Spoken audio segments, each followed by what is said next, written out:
नुकतंच बहुजन विकास आघाडीने पालघर लोकसभा मतदारसंघातून निवडणूक लढवण्याचं निश्चित केलंय। या निवडणुकीसाठी बोईसरचे विद्यमान आमदार राजेश पाटील यांनी उमेदवारी अर्ज दाखल केलाय। विविध राजकीय व सामाजिक संस्थांच्या माध्यमातून सक्रिय असणाऱ्या राजेश पाटील यांच्या उमेदवारीमुळे पालघर लोकसभा मतदारसंघात चर्चांना उधाण आले। आता महायुतीकडे कललेली बविया स्वतंत्र लढणार असल्यामुळे त्याचा या मतदारसंघात काय परिणाम होऊ शकतो, तसेच या मतदारसंघात बवियाची ताकद किती, याच विषयी आपण या व्हिडिओतून जाणून घेऊयात। नमस्कार, मी प्रतीक्षा ननावरे आणि तुम्ही पाहताय फॉर द पीपल न्यूज। व्हिडिओला सुरुवात करण्यापूर्वी आपण फॉर द पीपल न्यूजला सबस्क्राइब, लाईक व फॉलो करा। पोस्ट ग्रॅज्युएट डिग्री कोर्सच्या माध्यमातून परिपूर्ण राजकीय नेतृत्व घडवणारं आणि प्राध्यापक राहुल कराड यांच्या संकल्पनेतून साकारलेलं भारतातील पहिलं institute MIT school of government presents जागर लोकशाहीचा। 2008 सालच्या मतदारसंघ पुनर्रचनेत पालघर लोकसभा मतदारसंघाची निर्मिती झाली। यापूर्वी हा मतदारसंघ अस्तित्वात नव्हता, त्यामुळे या मतदारसंघाचा इतिहास बराच मोठा असला तरी इथली राजकीय समीकरणं रंगत आणणारीच आहेत। शिवसेना, भाजप आणि काँग्रेस अशा तिन्ही प्रमुख पक्षांचे अस्तित्व असलेल्या या मतदारसंघात यंदाची लढत चुरशीची होईल यात शंका नाही। त्यात शिवसेनेत 2 गट पडलेत, शिवाय महायुतीत कुणाच्या वाट्याला हा मतदारसंघ येतो हेही पाहावं लागेल। कारण इथून ठाकरेंच्या शिवसेनेतील भारती कांबडी यांना महाविकास आघाडीकडून उमेदवारी जाहीर झाली आहे, तर बवियाचे उमेदवार म्हणून आमदार राजेश पाटील हे रिंगणात असणार आहेत। आता महायुतीकडून उमेदवार देणं बाकी असलं तरी या मतदारसंघात तिहेरी लढत पाहायला मिळणार आहे, हे निश्चित झाले।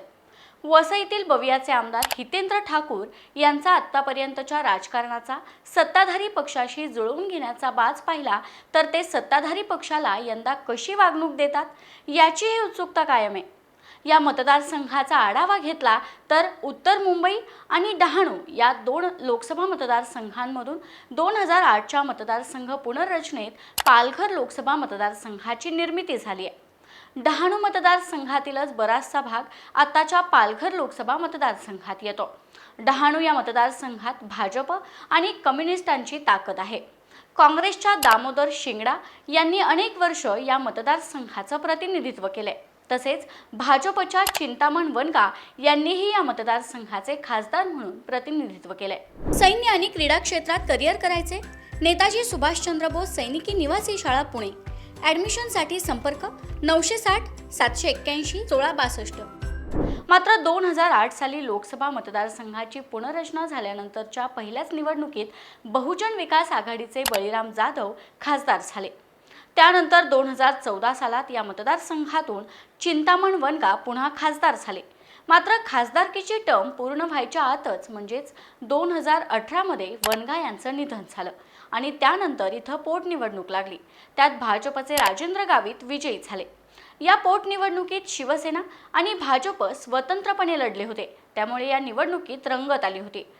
त्यावेळी भाजपने राजेंद्र गावित यांना तर शिवसेनेनं चिंतामण वनगा यांचे पुत्र श्रीनिवास वनगा यांना मैदानात उतरवलं होतं। यात राजेंद्र गावितांनी बाजी मारली। या पोटनिवडणुकीत बवियाचे बळीराम जाधव हे देखील रिंगणात होते। त्यांना तब्बल 2,22,838 मतं मिळाली होती। त्यावेळी केवळ 29,572 मतांनीच गावित विजयी झाले होते। त्यानंतर 2019च्या निवडणुकीत शिवसेना भाजप युतीच्या जागा वाटपात शिवसेनेच्या वाट्याला ही जागा आली। त्यावेळी शिवसेनेनं राजेंद्र गावितांनाच तिकीट दिलं, मात्र त्यासाठी भाजपमधून शिवसेनेत त्यांचा पक्षप्रवेश करवून घेण्यात आला। या राजकीय तडजोडीची त्यावेळी बरीच चर्चाही झाली होती। गावितांना या निवडणुकीत 5,15,000 मतं मिळाली होती, तर बवियाकडून पुन्हा उभा असलेले बळीराम जाधव यांना 4,91,596 मतं मिळाली होती। इथंही जाधव 23,404 इतक्या मतांनीच पराभूत झाले होते। आता शिवसेनेत उभी फूट पडल्यानं 2 गट निर्माण झालेत आणि राजेंद्र गावित हे मूळचे भाजपचे असलेले नेते आता शिंदेंच्या शिवसेनेकडे झुकलेले पाहायला मिळतात। या मतदारसंघाची आताची राजकीय समीकरणं अतिशय महत्त्वाची ठरतात। इथल्या 3 मतदारसंघामध्ये बहुजन विकास आघाडीचं प्राबल्य आहे, तर इतर 3 मतदारसंघामध्ये मार्क्सवादी कम्युनिस्ट पक्ष, शिंदेंची शिवसेना आणि राष्ट्रवादी काँग्रेस शरदचंद्र पवार पक्षाचे आमदार आहेत।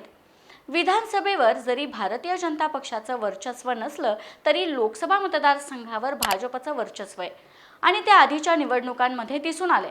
पण महायुतीत या जागेसाठी अजूनही पेच आहे। त्यामुळे महायुतीत ही जागा कोणाच्या पदरात पडणार हे लवकरच स्पष्ट होईल। दुसरीकडे बहुजन विकास आघाडीची ताकद लक्षात घेता त्यांचा उमेदवारही महत्त्वाची भूमिका बजावेल। या लोकसभा मतदारसंघातील सर्वाधिक मतदार असलेला बोईसर, नालासोपारा आणि वसई या 3 विधानसभा मतदारसंघामध्ये बहुजन विकास आघाडीचे आमदार आहेत आणि तिथे या पक्षाचं वर्चस्वही आहे। त्यामुळे बवियाचे उमेदवार राजेश पाटील हे निवडणूक लढणार असल्यानं इथली लढत ही लक्षवेधी ठरेल। राजेश पाटील यांचा ठाणे जिल्हा परिषदेचे सदस्य ते आमदार असा राजकीय प्रवास राहिला। गेल्या 5 वर्षात त्यांनी आपल्या मतदारसंघात प्रभावीपणे काम केले।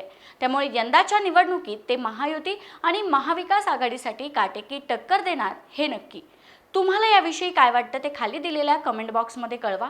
व्हिडिओ आवडल्यास लाईक करा आणि अशाच आणखी नवनवीन व्हिडिओसाठी फॉर द पीपल न्यूजला सबस्क्राईब करायला विसरू नका। धन्यवाद।